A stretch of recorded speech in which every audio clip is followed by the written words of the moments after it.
En este punto, en Gálatas capítulo 5, el apóstol Pablo sigue hablándonos doctrinalmente, comprobando que el evangelio que él predica trae verdadera libertad, una libertad que consiste en andar en el Espíritu Santo, no un andar místico, espiritualista, místico, sino en unos frutos de vida que se demuestran como el amor, el gozo, la paz, la paciencia, ¿cierto?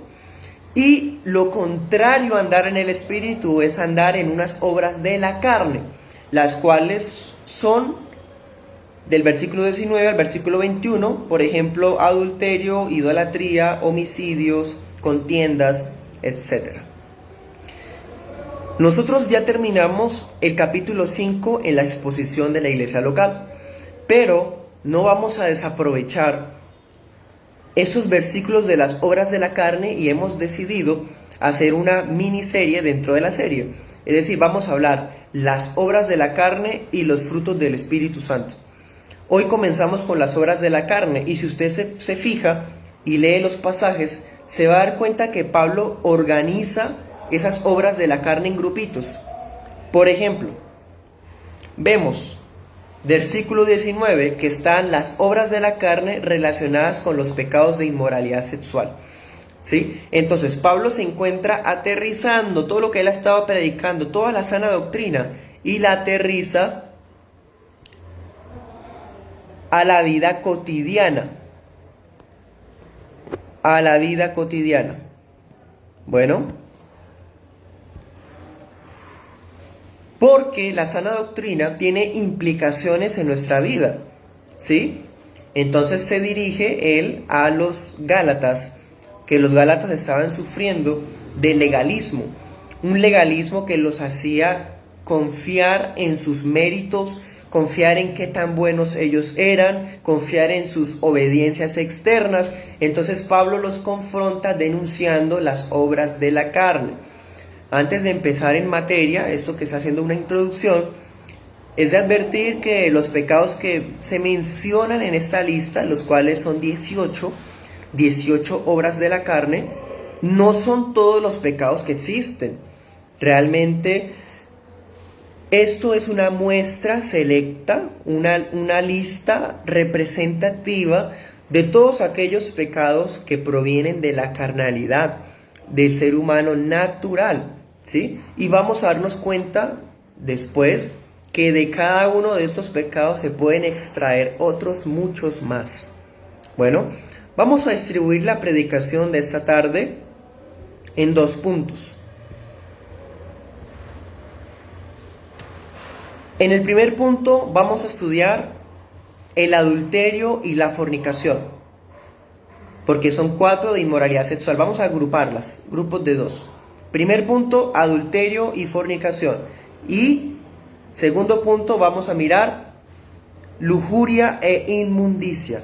Vamos a mirar entonces nuestro tema de esta tarde en 2 puntos. Bueno, comencemos entonces. Primer punto, el adulterio y la fornicación. Bueno, entonces, como ya hemos estudiado, los Gálatas querían justificarse a sí mismos por medio de la obediencia a los aspectos ceremoniales de la ley de Moisés. Ellos estaban siendo influenciados por las enseñanzas de los judaizantes. Son algunas corrientes que nunca han abandonado a la Iglesia Universal, siempre han fastidiado el sano evangelio de Cristo y sirven estos falsos maestros como un filtro para arrastrar a las falsas ovejas. El evangelio judaizante, farsante y anatema consiste en enseñarle a la iglesia que necesita regresarse a la ley de Moisés.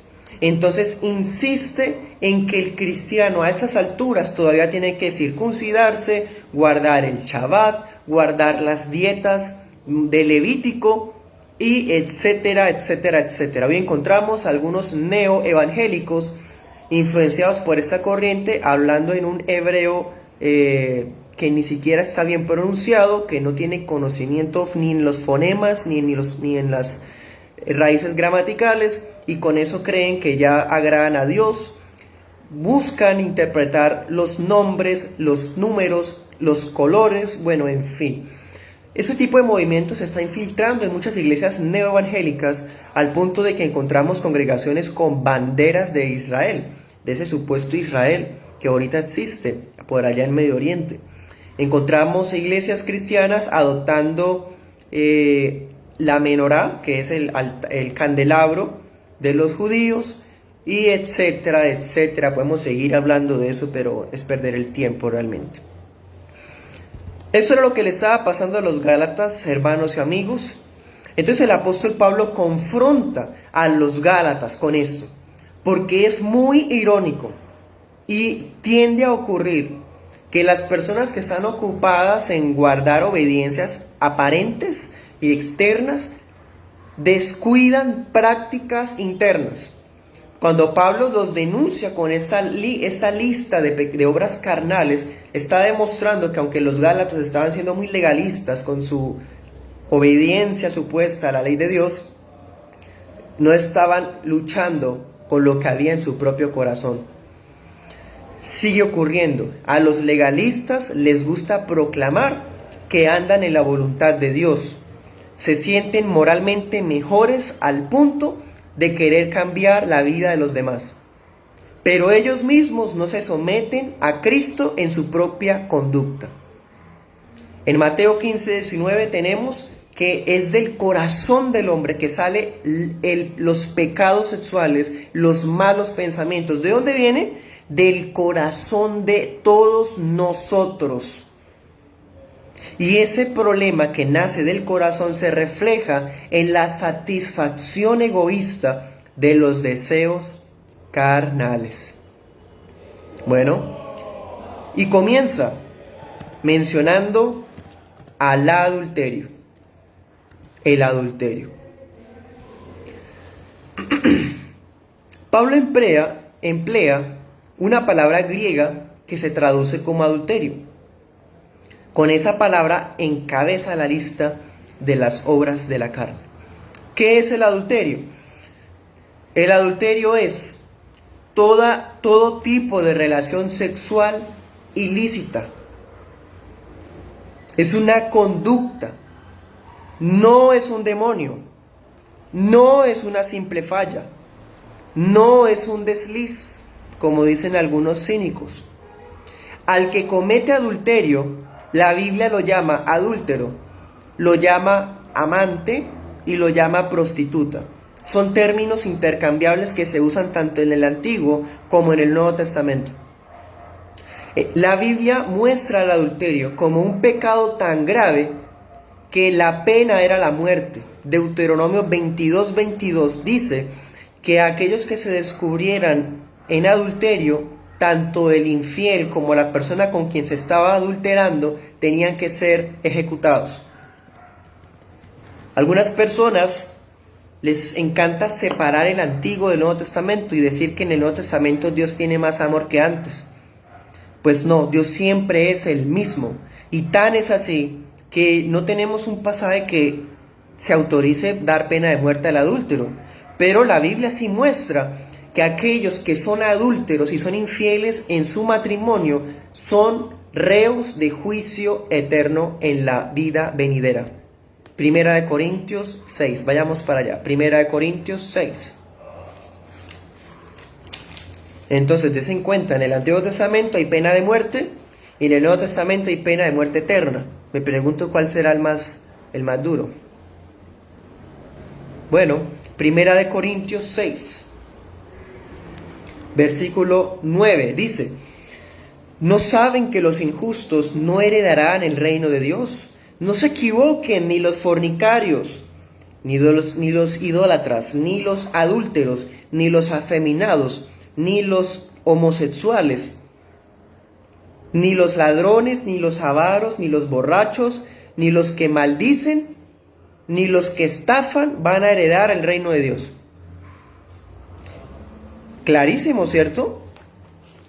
¿Y eso está en dónde? ¿En el Antiguo Testamento? No, está en el Nuevo Testamento.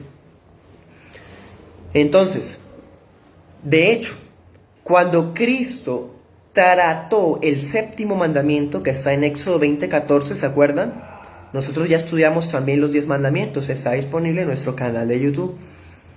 Cuando estudiamos el séptimo mandamiento, que es no adulterarás, nos dimos cuenta que Cristo amplió, extendió la aplicación y la interpretación de ese pecado al deseo mismo de los ojos.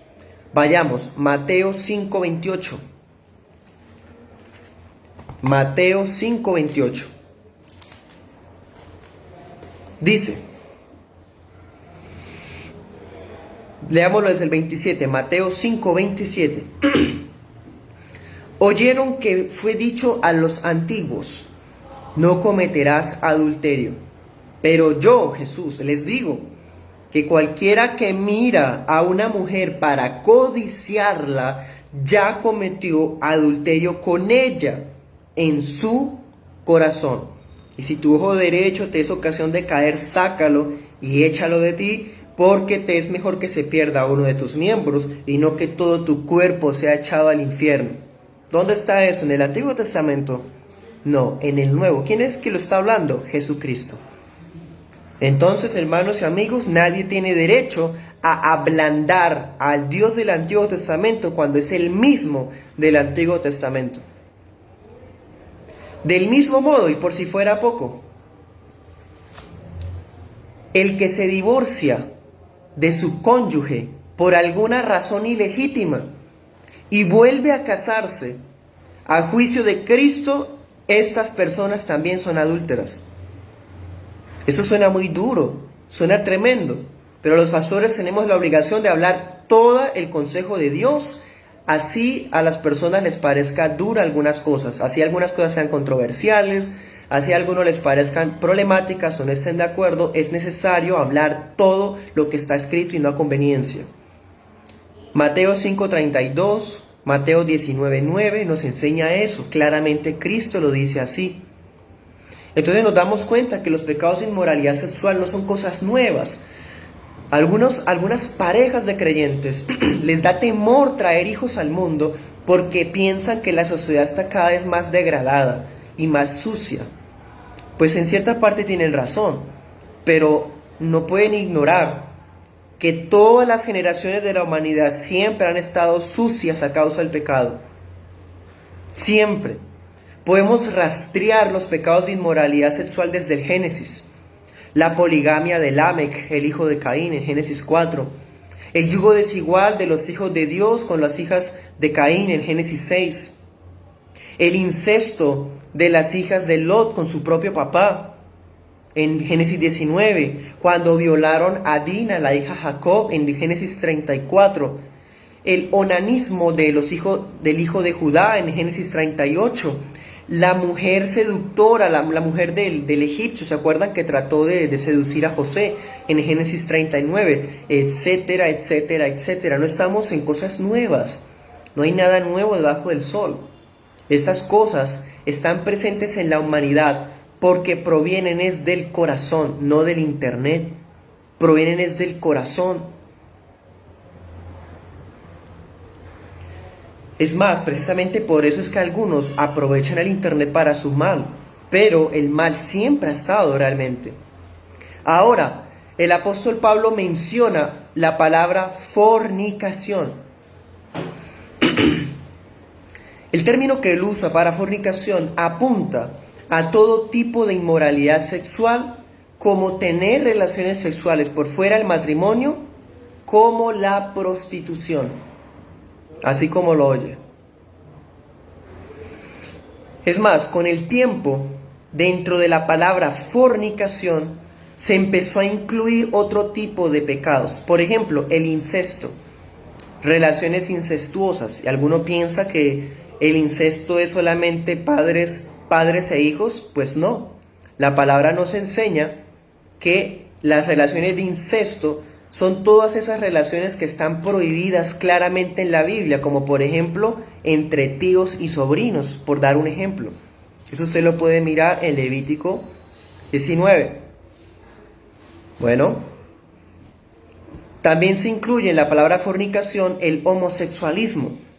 Con todos los nombres que hoy se quieran inventar, todos estos se encajan dentro del término fornicación en griego. La promiscuidad, ese comportamiento de algunos jóvenes, vergonzosamente algunos supuestos creyentes, que andan intercambiando noviecitos y noviecitas. Eso es un comportamiento fornicario. La poligamia, aquellas personas que han tenido varios matrimonios, siguen teniendo relaciones con más mujeres, estando casados y vez tras vez. Todos estos comportamientos, la Biblia los llama fornicación y les abroga una expresión, la expresión ramera. Esa es la expresión que la Biblia utiliza especialmente en el Antiguo Testamento. Y ni siquiera solamente en el Antiguo Testamento, hasta en Apocalipsis vemos una referencia a rameras, y en Corintios también. Entonces démonos cuenta, tanto en el Antiguo como en el Nuevo Testamento, ambas obras carnales, sexuales, son denunciadas. Y tanto es así que siempre, tanto en el Antiguo como en el Nuevo Testamento, la fornicación y el adulterio se asocian con la idolatría. Están íntimamente relacionadas. Y si no, acuérdese del profeta Oseas, acuérdese del profeta Ezequiel, acuérdese del profeta Jeremías, acuérdese de cómo habla Pablo en 1 Corintios 6. Siempre se ha tratado los pecados de fornicación y adulterio como idolatría y viceversa. ¿Por qué? Porque las culturas paganas antiguas, y aún todavía muchas actualmente, tenían deidades femeninas. Y a esas deidades femeninas se les rendía culto a través de prácticas sexuales en los templos. Eso se había prohibido en la ley de Dios, Deuteronomio 23:17. Precisamente se prohibió, ¿por qué? Porque era algo acostumbrado por las gentes que no eran parte del pueblo de Dios. En la antigüedad se utilizaban a las mujeres extranjeras, se utilizaban a las esclavas como objetos sexuales. Por poner un ejemplo, en Grecia era natural que los hombres casados tuvieran amigas íntimas. Así como algunas culturas paganas tienen esas costumbres, actualmente todavía. En cambio, en la antigüedad, las mujeres adúlteras podían ser repudiadas, castigadas o incluso matadas por su esposo. Si el caso se hacía público, se podía castigar a la mujer con el destierro. Como ustedes están escuchando, así era que funcionaba en las culturas romanas, griegas, las culturas paganas. Había esa desigualdad. Pero cuando llegó Cristo Jesús, en el Nuevo Testamento, se condena tanto a la mujer como al hombre que es infiel. Ya Cristo Jesús, y en el Nuevo Testamento se denuncia a ambos. A ninguno se le excusa. Por eso mismo es que se insiste tanto en que el matrimonio se proteja. Se proteja a través de la fidelidad uno con otro, de la comprensión sexual uno con otro. Hebreos 13:4. Voy a leérselos rápidamente por cuestión de tiempo. Hebreos 13:4 dice: el matrimonio sea honroso en todos, y que su lecho conyugal esté sin mancha. Pero a los fornicarios y a los adúlteros Dios los juzgará. Escrito está.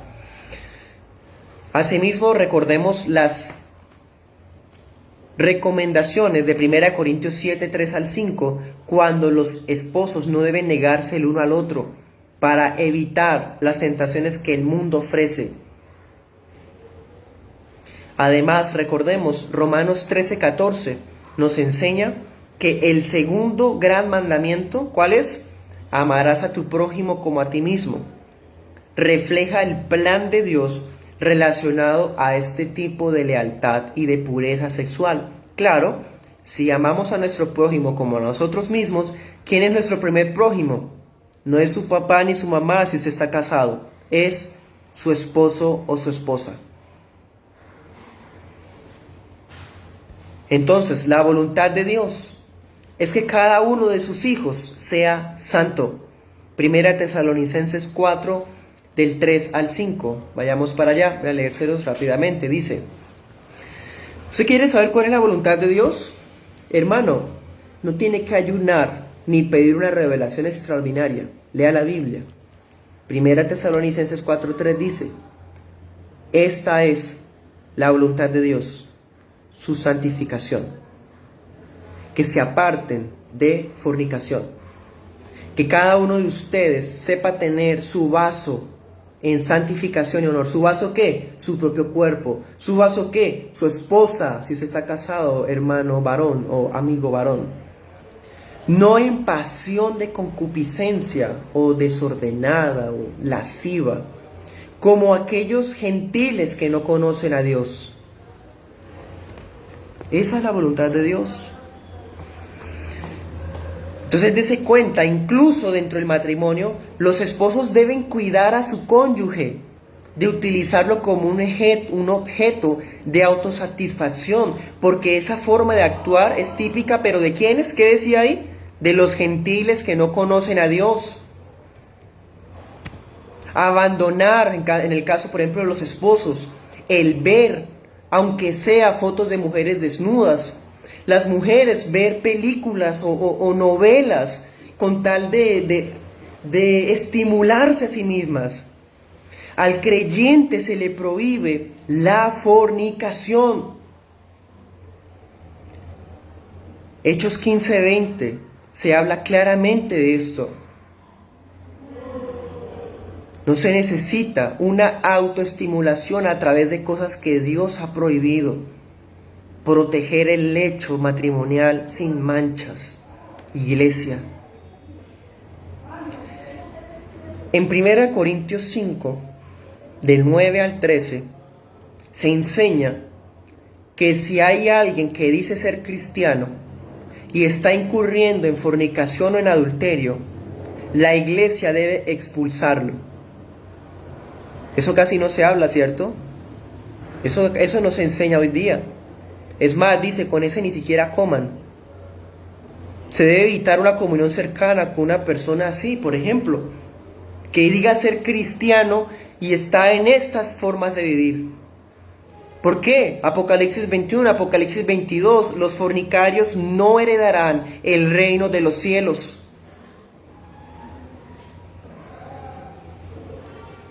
Ahora vayamos al segundo punto. Vamos a hablar de la lujuria y la inmundicia. ¿Se acuerdan? Manifiestas son las obras de la carne: adulterio, fornicación, lujuria, inmundicia. Algunas traducciones dicen lascivia. Bueno, sigamos entonces, segundo punto. Siguiendo con los términos usados por Pablo, en esta lista sigue inmundicia.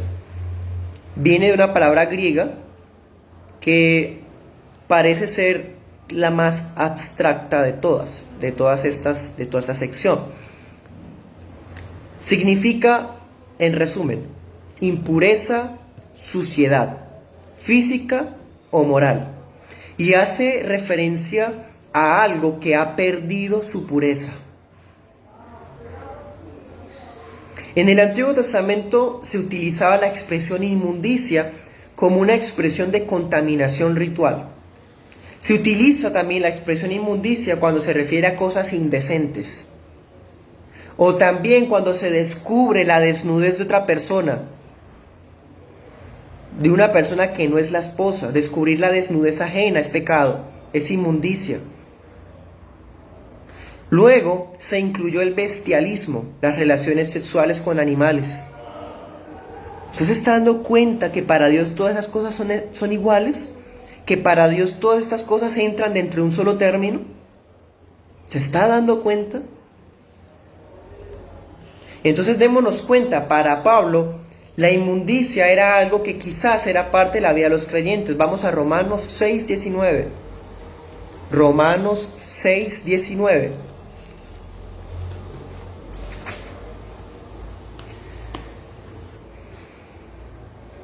Dice: Hablo en términos humanos por la debilidad de su carne.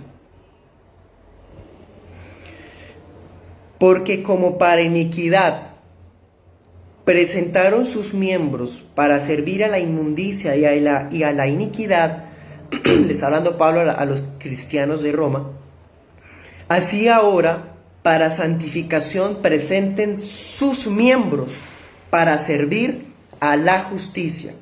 Quiere decir que la inmundicia está íntimamente relacionada con los miembros físicos del cuerpo. En efecto, las gentes del mundo se entregan a las prácticas inmundas, movidos por la lujuria de sus corazones.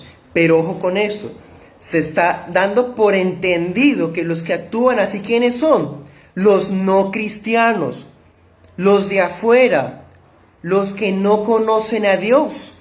Porque los cristianos se supone que presentan sus miembros ¿para qué? Para santificación.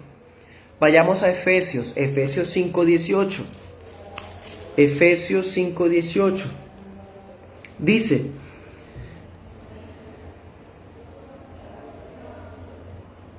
no se embriaguen con vino, sino sean llenos del Espíritu Santo. ¿Sí? Versículo 26. Los esposos santifiquen, ¿cierto? Hablando de Cristo con su iglesia, santifiquen y purifiquen a su esposa. Bueno, ahorita vamos a mirar otros pasajes dentro de ese capítulo de Efesios.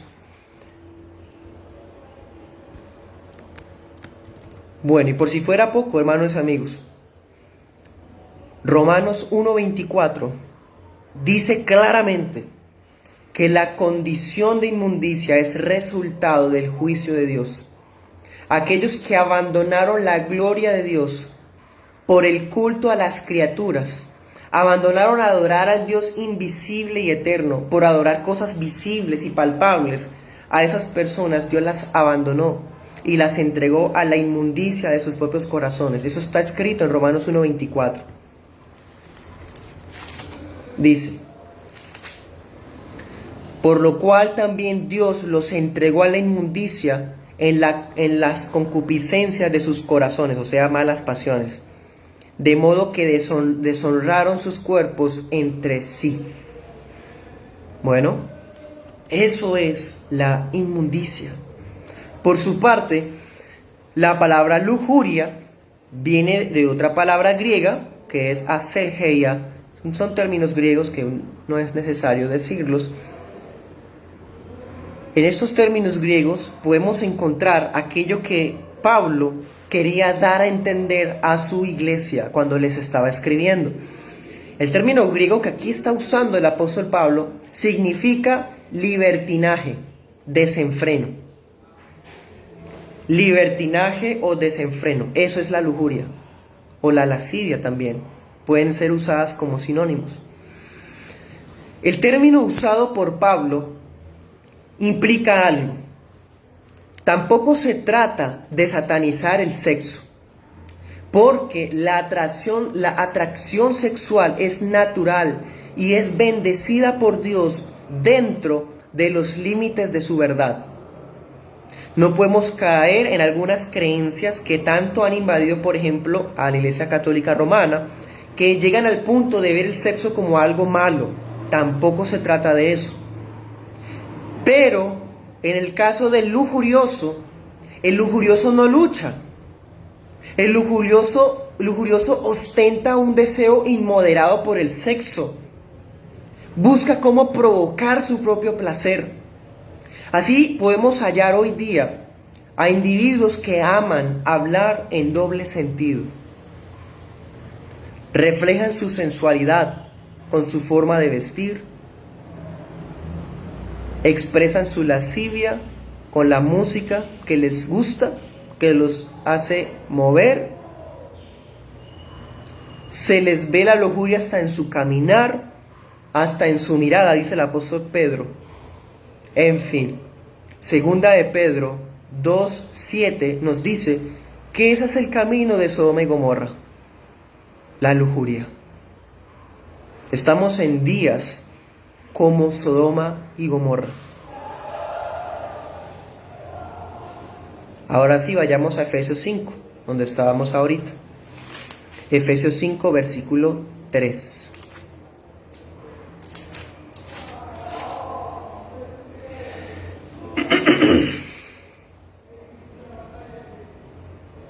Efesios 5, versículo 3.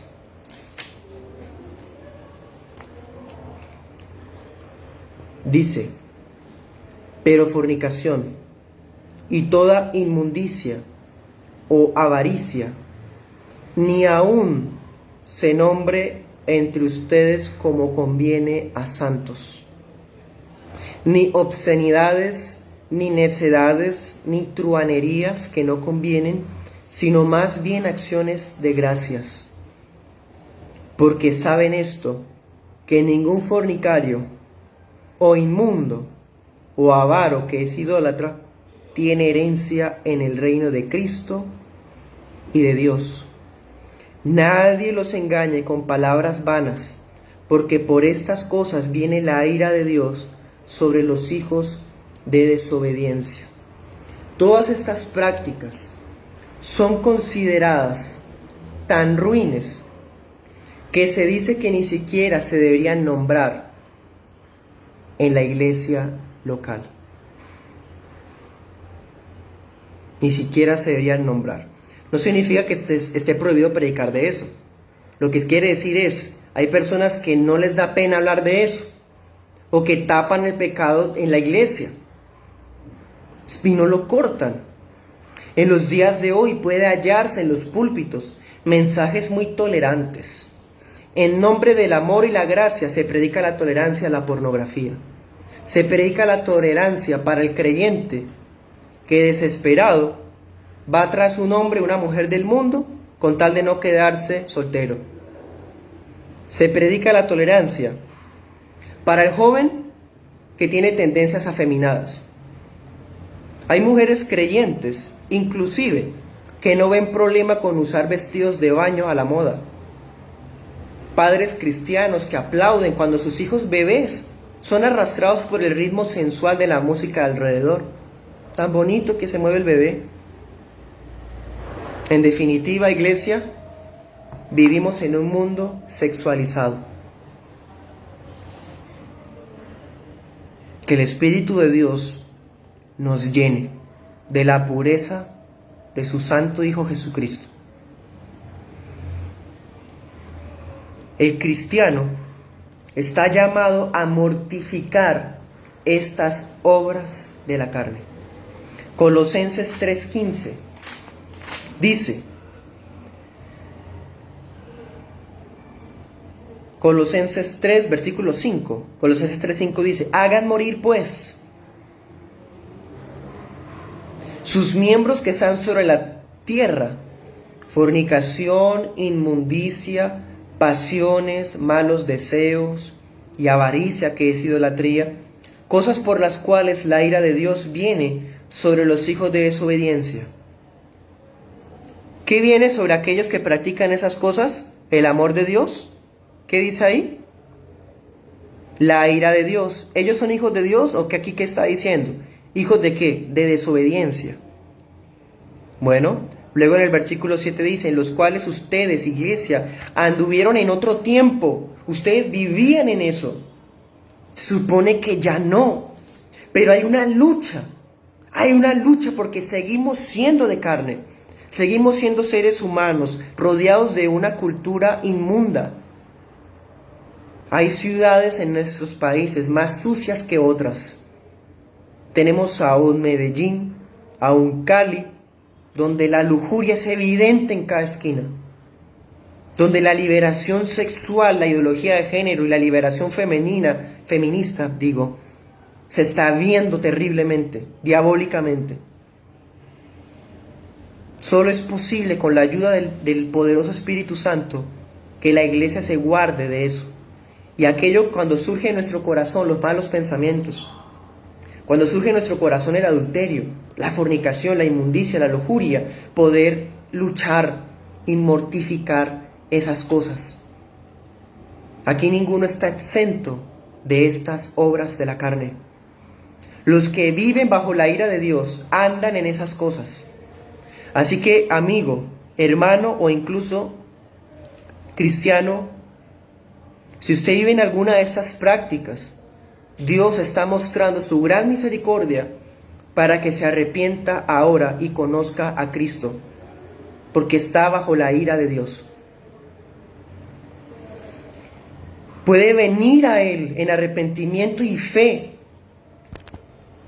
con tal de que no vuelva a cometerlas. ¿Recuerdan Juan 8? Cuando aquella mujer adúltera la iban a apedrear, Cristo no solamente le dijo, yo tampoco te juzgo. Algunas personas tuercen las escrituras y usan esa escena para decir, bueno, ¿tú quién eres para juzgar? ¿Por qué tú hablas así? ¿Por qué te falta amor? Y se les olvida que Cristo le dijo a esa mujer, ¿se acuerdan? Yo no te juzgo, pero vete y no peques más. Juan capítulo 8. Cristo está dispuesto a recibir a todos los pecadores que se arrepienten y tienen fe en Él, con tal de que no vuelvan a cometer sus pecados. Por la gracia del Padre, la redención del Hijo y la pureza del Espíritu Santo, los adúlteros y los fornicarios pueden ser lavados por Dios, pueden ser santificados por Cristo, pueden ser hechos justos, pueden convertirse en hijos de Dios. Desde los días de Cristo, los inmorales sexuales que vienen a Él en arrepentimiento son recibidos. No hay pecado que sea tan inmundo que Dios no reciba cuando se arrepienten de corazón. Incluso Cristo está dispuesto a recibir a todo el que haya llevado una vida de desenfreno, de prostitución. Mateo 21:31 dice, las prostitutas llegan primero al reino de Dios que aquellos que se creen buenos. Las rameras llegan primero a Cristo que aquellos que se creen mejores que los demás, que pretenden justificarse a sí mismos a través de su propia moralidad. Acordémonos, Hebreos 11:31, Rahab, la prostituta, aquella mujer que Dios transformó y que se convirtió en un testimonio de cuando Dios transforma a alguien. Y a propósito, el matrimonio, ojo con esto, el matrimonio en sí, aquellos que anhelan casarse, aquellos que anhelamos casarnos, el matrimonio en sí no es un extintor de las obras de inmoralidad sexual. Solo la sangre de Jesús puede sanarnos de la inmoralidad sexual. Si alguno llegara al matrimonio impulsado por su lascivia, va a convertir el solemne pacto del matrimonio en un infierno. Pues sepa que solo Cristo puede santificar, solo Cristo puede santificarnos. Pablo llama a esto obras de la carne y dice, manifiestas son porque son evidentes. Este mundo quiere volverlas derechos, este mundo quiere volverlas cosas normales. Quiere volverlas parte del día a día, por eso ya uno no se escandaliza, no siente ese escándalo al ver propagandas en la televisión que son tan explícitamente sexuales. Las playas, por ejemplo, y tantas otras, un montón de cosas. La música, las formas de vestir, las formas de hablar. Le llama obra de la carne porque son cosas naturales del hombre. Todo ser humano que vive independiente de Dios va a terminar andando en esto. La palabra de Dios muestra que las obras de inmoralidad sexual son resultados claros de quienes son hijos de la esclava, aunque se crean hijos de Dios, aunque sean miembros de una iglesia bíblica, porque esto le está hablando Pablo a una iglesia, a la iglesia de los Gálatas. Anote esta cita bíblica, Romanos 13, del 13 al 14.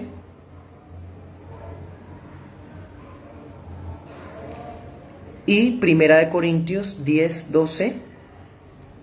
Anote esas citas, ya por tiempo no alcanzamos a mirarlas. Aquel creyente que considera que no ha caído en estas cosas, guárdese de jactarse, porque aún sigue viviendo en la carne, igual que los demás. El que crea estar firme, mire que no caiga. Ciertamente para los que viven en Cristo hay un abogado santo que intercede a su favor. Solo que por amor de su propia alma, corte todas las fuentes que estimulan estas obras de la carne, aunque sea necesario sacarse el ojo derecho. Eso ya lo miramos, ya lo estudiamos, no es literal. Significa quitar todo aquello que excita, que estimula estas obras de la carne. Ven y confiesa tu pecado a Cristo, amigo. Aquellos hermanos que son parte de una iglesia local, que están luchando con ese pecado, rinda cuentas en su iglesia local, en la membresía de su iglesia. Acuda a los ancianos de la iglesia. No luche solo. Huye pues de las pasiones juveniles. Sigue la justicia, el amor, ¿cierto? Luego dice, junto con los que de corazón limpio invocan al Señor, no luche solo esta pelea. Y persevere en la santificación, agarrado del Espíritu Santo. En Cristo Jesús hay perdón para todos. Aquí sí permítaseme decir lo siguiente. Verdaderamente en Cristo hay perdón para los adúlteros y las adúlteras, para los fornicarios y las fornicarias, para los inmundos y las inmundas, para los lujuriosos y las lujuriosas.